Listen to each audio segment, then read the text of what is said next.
Hey, what's up guys, welcome back to the channel, and today I'm going to show you how to set up account alerts on Kikoff. So let's get straight into it. The first step, of course, is to log into your Kikoff account.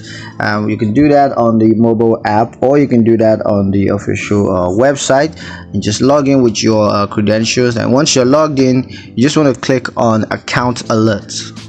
Next, you're going to choose the alert type, so it could be a low balance alerts or large transaction alerts or whatever else it is. And once you've chosen that, just set up the alert preference, that is how you want to receive these alerts. It could be by email or text or push notifications or whatever else is available to choose.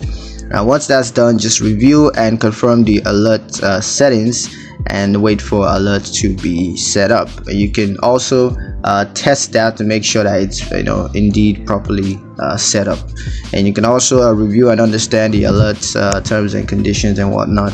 So yeah, that's pretty much it on how to set up account alerts with Kikoff. Hope you guys liked the video. Hope you found the information useful enough. If you did, like the video, comment down below, let me know what you thought, share the video with your friends, and subscribe to the channel if you haven't done that already. And I'll see you guys in the next one.